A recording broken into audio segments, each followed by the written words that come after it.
Bom dia, pessoal. Somos alunas do Centro Universitário Tabosa de Almeida, ACES UNITA, da disciplina de Clínica Integrada em Fisioterapia.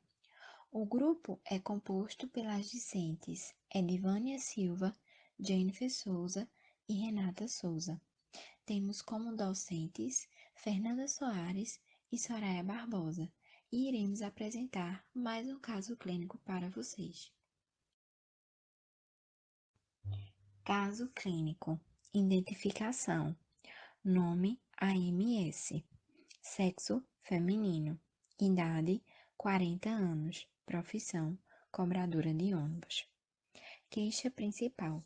Sensação de queimação e coceira na região do cotovelo esquerdo, anterolateral distal da perna esquerda e maléolo lateral direito.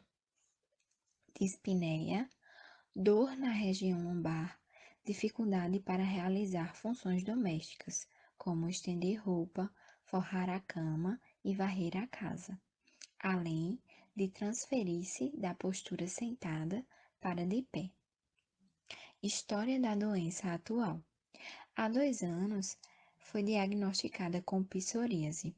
A paciente relata que o excesso de carga horária e desgaste no ambiente de trabalho está deixando a mesma angustiada, esgotada fisicamente e estressada. Apresenta também parestesia, cianose, sensação de peso e fraqueza em membro superior direito, tensionamento na cervical, principalmente ao final do dia, e dor na região lombar após passar longos períodos sentada, além de dispneia e tosse produtiva com aspecto mucopurulento. História da doença pregressa. Hipertensão arterial sistêmica grau 1, diabetes mellitus tipo 2. Antecedentes pessoais. Paciente é tabagista há 15 anos e sedentária. Sinais vitais. Frequência cardíaca 70 BPM, frequência respiratória 24 IPM, pressão arterial 130 por 90 milímetros de mercúrio. Saturação periférica de oxigênio 92%, HGT 98 miligramas por decilitro. Dados antropométricos. Peso 76 kg. Altura 1,70.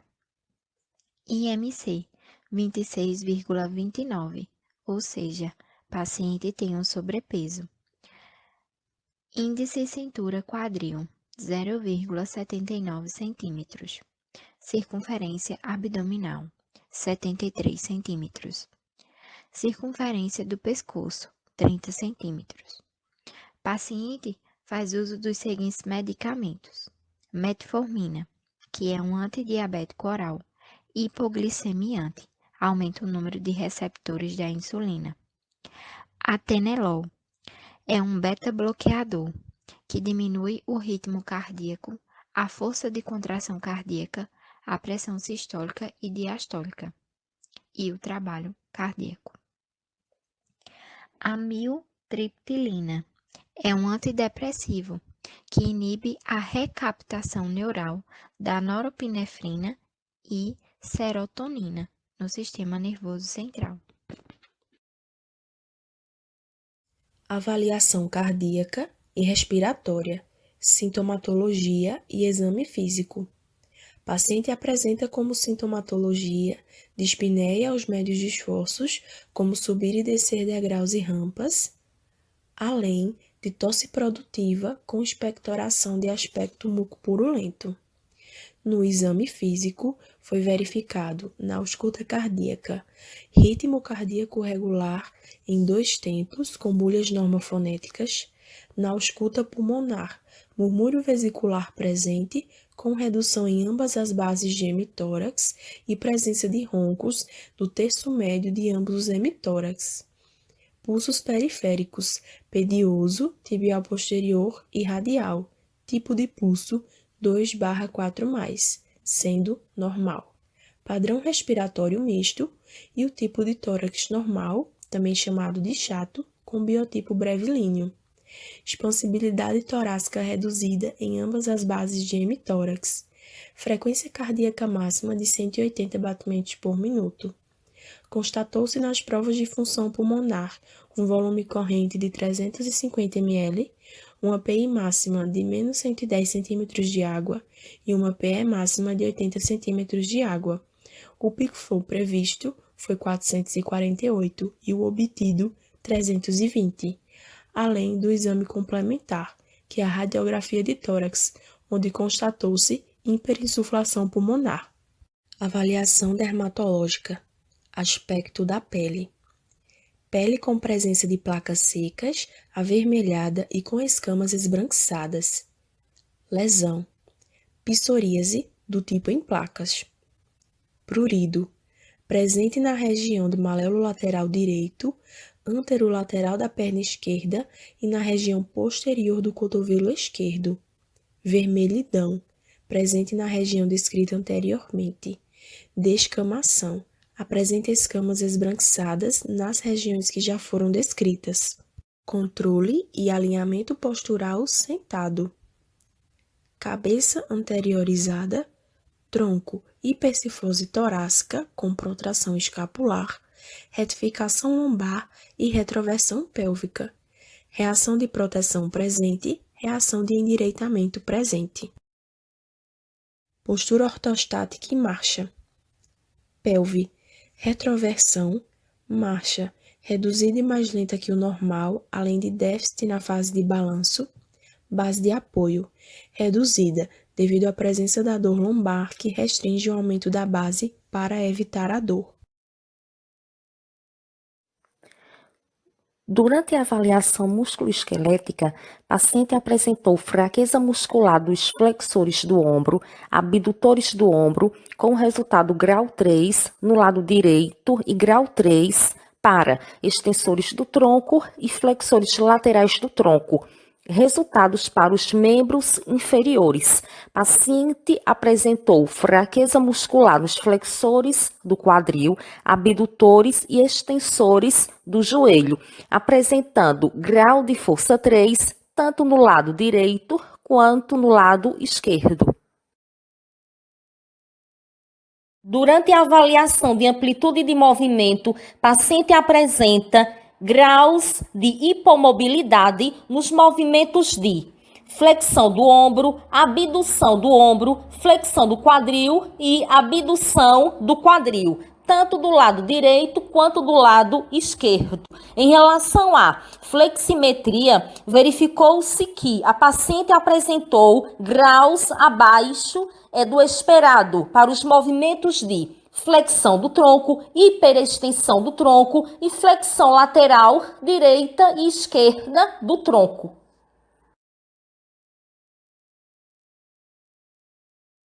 Em relação aos testes especiais, foram realizados o teste de Addison ou manobra de Addison, que é um teste utilizado para verificar a síndrome da abertura torácica superior. Resultados: uma diminuição ou desaparecimento do pulso radial é um resultado positivo para a síndrome da abertura torácica superior. Teste de ITES, ou teste de estresse com o braço elevado, é usado na avaliação da síndrome da abertura torácica superior. Resultados: um teste positivo para a síndrome da abertura torácica superior é indicado pela incapacidade de manter a posição do membro superior por dor isquêmica, dormência ou parestesia do ombro, ou por uma sensação de peso do braço. Teste de tensão do membro superior, que tem por sigla o LTT. O teste de tensão do membro superior destina-se a estressar o plexo braquial e a dura mater da coluna cervical. Resultados: quando é realizado o estiramento progressivo, o indivíduo pode experimentar a reprodução dos sintomas, incluindo dor, parestesias ou dormência no membro superior. Uma indicação acerca da gravidade do problema torna-se evidente no grau de extensão do cotovelo tolerado pelo indivíduo, em comparação com o lado normal. Durante o teste de um RN, obteve-se um resultado de um peso de 2 kg no membro superior esquerdo, 1 kg no membro superior direito e nos membros inferiores, um peso de 2 kg. Em relação à avaliação da dor, paciente se queixa de dores na região lombar, caracterizada por dor localizada e que tem um predomínio maior durante a noite. Paciente afirma que, ao passar por longos períodos do seu tempo sentada, essa dor tem um surgimento maior. Em relação à escala visual analógica EVA, a paciente constatou grau 4. Diagnósticos clínicos e hipóteses. Psoríase, hipertensão arterial sistêmica, diabetes mellitus tipo 2, síndrome desfiladeiro torácico e doença pulmonar obstrutiva crônica. Psoríase. A psoríase é uma doença inflamatória crônica cuja fisiopatologia está associada à ativação de células imunes, que liberam citocinas inflamatórias capazes de causar a hiperproliferação dos queratinócitos, aumentando assim a ação das células T e lesionando a membrana plasmática. A TNF-alfa é a citocina central que estimula a proliferação das células T e que amplia sua quimiotaxia. A psoríase é de etiologia desconhecida, mas ela pode ser exacerbada por fatores climáticos, psicossociais e emocionais. Essas lesões causam limitações e dificuldades no convívio social, repercutindo na qualidade de vida dos portadores. O diagnóstico é clínico, no entanto, em alguns casos menos recorrentes, é exigido um exame histopatológico. A doença ela pode se apresentar de diversas formas, como a psoríase em placas, gutata ou pustulosa. Hipertensão arterial sistêmica. A pressão arterial é uma força exercida pelo sangue contra as paredes arteriais durante o ciclo cardíaco, principalmente na sístole, momento em que o coração impulsiona o sangue do ventrículo esquerdo para a aorta. Essa força, ela é determinada por uma combinação de processos ligados ao débito cardíaco e à resistência vascular periférica. O controle da pressão arterial é complexo e envolve mecanismos hemodinâmicos, neurais e hormonais. A hipertensão arterial sistêmica é o principal fator de risco de doenças cardiovasculares. E para ser considerado hipertenso, o paciente necessita apresentar pressão arterial sistólica acima ou igual a 140 por milímetros de mercúrio e a diastólica superior ou igual a 90 milímetros de mercúrio, além de fazer uso de alguma medicação antihipertensiva. Diabetes mellitus tipo 2. De acordo com a Sociedade Brasileira de Diabetes, 90% dos casos corresponde a diabetes tipo 2. Ela acomete principalmente pessoas obesas e acima de 40 anos, embora atualmente esteja se tornando frequente em jovens. Nesse tipo de diabetes, existe uma resistência insulínica que causa uma hiperglicemia. A falta de diagnóstico, por ser na maioria das vezes pouco sintomática, favorece complicações no sistema nervoso e cardíaco. Por exemplo, o Ministério da Saúde orienta que a melhor forma de prevenir o diabetes é com a mudança comportamental. Então, optar por uma vida menos sedentária, praticar atividades físicas e evitar o uso do tabaco, além de manter uma alimentação saudável. Síndrome do desfiladeiro torácico. Constitui um grupo de diversos distúrbios que resultam na compressão do feixe neurovascular localizado na saída torácica. Como visto na imagem, é uma área anatômica na parte inferior do pescoço, definida como um grupo de 3 espaços ou compartimentos entre a clavícula e a primeira costela.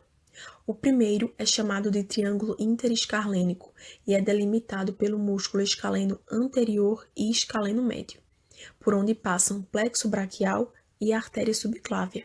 O segundo é o espaço costoclavicular, delimitado pelo músculo subclávio anterior e escaleno anterior, e por onde passam plexo braquial, artéria subclávia e veia subclávia. O compartimento final é o espaço subaracnoide, que é delimitado pelo músculo peitoral menor e por onde passam plexo braquial, artéria subclávia e veia subclávia. A compressão dessas regiões causa sintomas distintos, que podem incluir palidez, parestesia, fraqueza, atrofia muscular e dor no membro superior. Numerosos mecanismos desencadeiam essa patologia, incluindo trauma, movimentos repetitivos e variações anatômicas.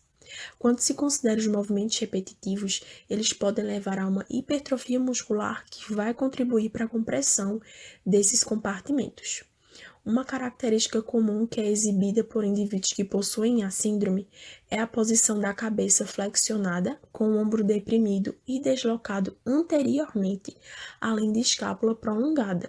O que também é comum é indivíduos que possuem ocupações que requerem alcance, especialmente quando há sobrecarga. A suspeita clínica ela vai ser confirmada com o uso de manobras provocativas no exame físico. Os estudos indicam que a dependência de vários testes em conjunto pode aumentar a especificidade da identificação dessa síndrome, como, por exemplo, a associação entre o teste de Addison, IST e ULTT. DPOC, doença pulmonar obstrutiva crônica. É um grupo diversificado de síndromes clínicas, cujo principal fator de risco é o tabagismo.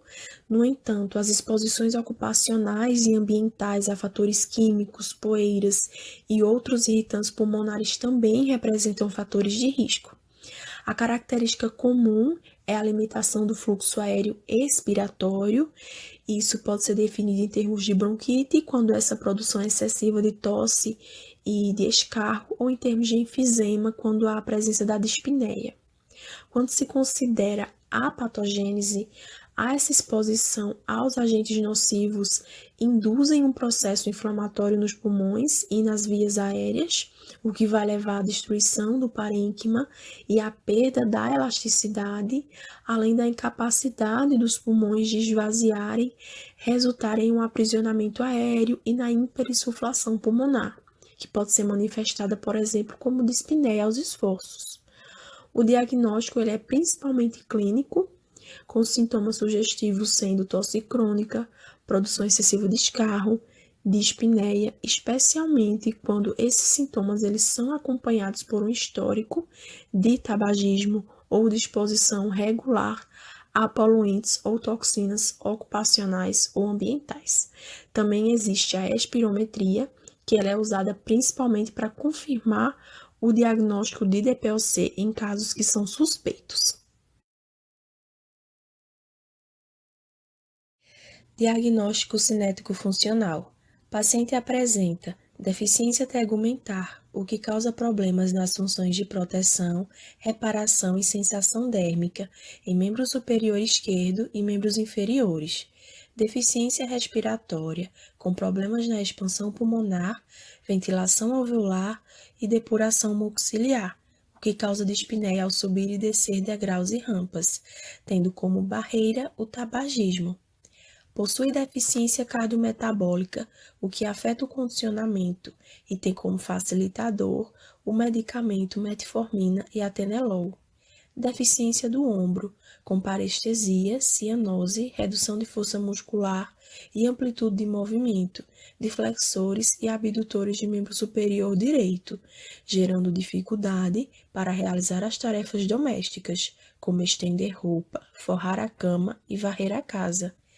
Deficiência da região lombar, com redução de força muscular de extensores e flexores laterais do tronco, o que acarreta em dificuldade para manter a posição sentada, transferir-se de sentada para de pé, além de marcha reduzida.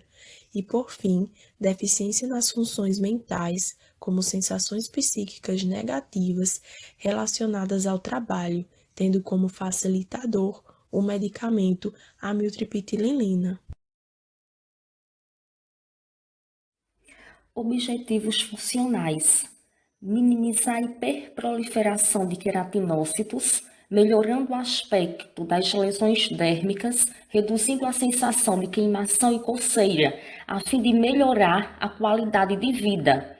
Facilitar a manutenção da postura sentada e transferência de sentado para de pé, favorecendo a realização da atividade laboral, com a redução do quadro álgico na região lombar.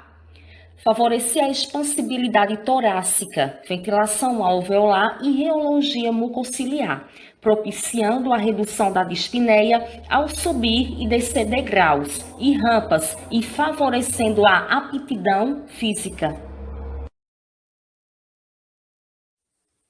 Possibilitar a realização de tarefas domésticas, como estender roupa, varrer a casa e forrar a cama, além de padrões funcionais de movimento para a atividade laboral. Melhorar o condicionamento cardiorrespiratório, favorecendo o controle dos índices glicêmicos, variáveis pressóricas e consumo calórico, contribuindo para a realização das AVDs, reduzindo riscos cardiovasculares e melhorando a qualidade de vida, fornecer orientações a fim de melhorar o condicionamento, melhorar a depuração mucociliar, além de medidas de prevenção para pé diabético e desestimular o uso de barreiras como cigarro. A sessão fisioterapêutica será iniciada através da aferição dos sinais vitais. Foi verificado saturação, frequência cardíaca, frequência respiratória, ausculta pulmonar, ausculta cardíaca, frequência de treino, pressão arterial durante 2 minutos. Pré-aquecimento. A paciente será colocada na postura de Fowler. O terapeuta vai realizar a higienização da pele. Em seguida, utiliza o aparelho de alta frequência ajustado em HF 10 Hz com a técnica de faiscamento, sendo realizada 5 vezes nas regiões do malelo lateral direito, anterolateral distal da perna esquerda e posterior do cotovelo esquerdo. Enquanto isso, a paciente realiza terapia de remoção de secreção com auxílio do shake. Ela é orientada a realizar uma inspiração seguida de uma expiração forçada contra o aparelho. Será realizado 3 séries de 6 repetições, que darão em média 4 minutos. O paciente encontra sentado na maca com os pés apoiados. O terapeuta realiza laser 4 joules por centímetro de forma pontual nas bordas das lesões com uma distância aproximada de 1 centímetro entre um ponto e o outro, com efeito reparador capaz de reduzir o vermelhidão e descamação, associado a ciclo ativo da respiração, o CAR. 3 séries de 6 repetições durante 4 minutos.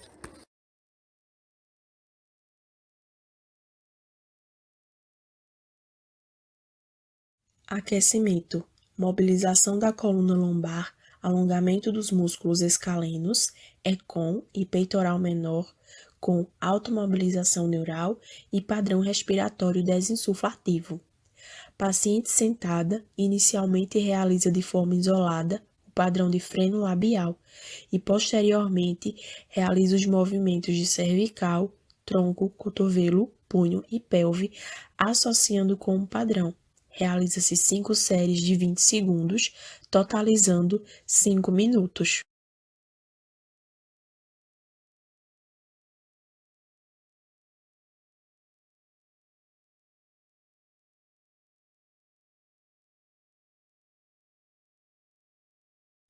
Aquecimento, dissociação de cinturas e mobilização escapular ativa. Paciente sentada vai pedalar enquanto realiza o movimento de rotação do tronco, abdução do ombro e retração escapular com flexão do cotovelo a 90 graus para alcançar a bola que o fisioterapeuta fornecerá. Será orientado que a mesma pegue a bola e realize o movimento de rotação de tronco para o lado oposto, com adução e adução horizontal do ombro, formando uma diagonal. Por fim, a mesma coloca a bola em um recipiente. Será realizado 3 séries de 8 repetições, totalizando 5 minutos.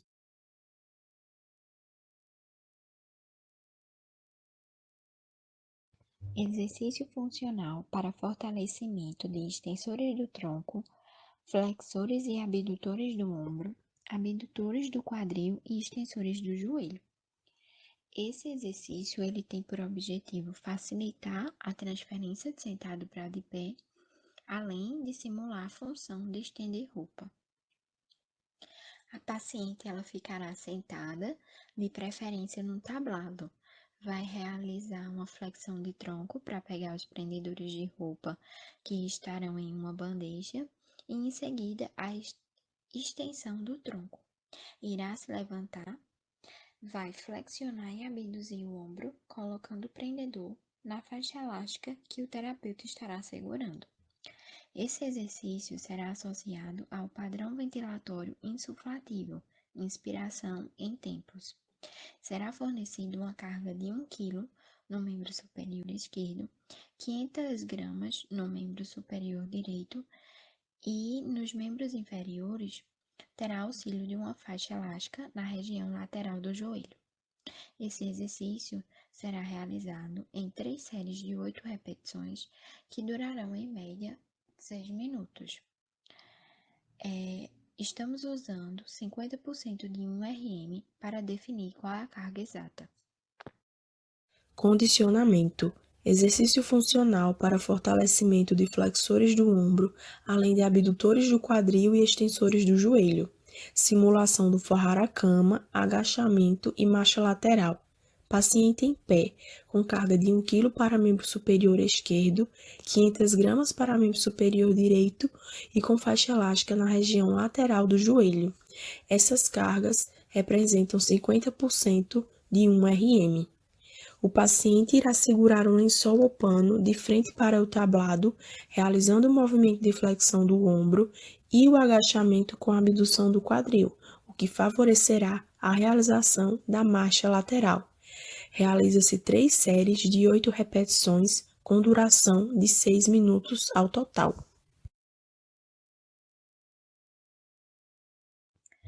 Fortalecimento dos flexores do ombro e quadril, simulando o subir degraus. Paciente vai ficar próximo ao espaldar, vai subir no step e realizar o movimento de flexão de quadril e joelho, segurando um halter de 1 kg com as duas mãos. Irá realizar a flexão de ombro, tentando tocar o halter no joelho. O membro inferior contralateral realiza uma descarga de peso. Será fornecido uma tornozeleira de 1 kg nos membros inferiores. Esse exercício será realizado em 3 séries de 8 repetições, que durarão em média 6 minutos. Treino de marcha e dupla tarefa, subir e descer degraus e rampas. Paciente realiza a marcha anterior. Quando subir e descer a rampa, abduz o ombro. Quando subir e descer os degraus, flexiona o ombro com limite de 90 graus, segurando uma bola nas mãos. Se estiver em condições, falar enquanto realiza a marcha, a fim de associar os movimentos com a fala, favorecendo o condicionamento. Utilizar o BIPAP com parâmetros IPAP 8 cm de H2O e o EPAP com parâmetros de 3 cm de H2O durante 7 minutos. Desaquecimento. Exercício para a redução da hiperproliferação dos queratinócitos associado a padrão ventilatório. Paciente sentado na maca, O ultravioleta será posicionado 60 centímetros de distância das lesões da região anterolateral distal da perna esquerda e maléolo lateral direito. Enquanto isso, o terapeuta coloca uma tábua propulsativa sobre os seus pés, bem como orienta o mesmo a realizar exercícios metabólicos de membro superior, associado ao padrão ventilatório diafragmático. Será realizado 2 séries de 8 repetições, que durarão em média 3 minutos. Finalizamos a conduta fisioterapêutica com a aferição dos sinais vitais. Verificamos saturação, frequência cardíaca, frequência respiratória, ausculta cardíaca, ausculta pulmonar, frequência de treino e pressão arterial.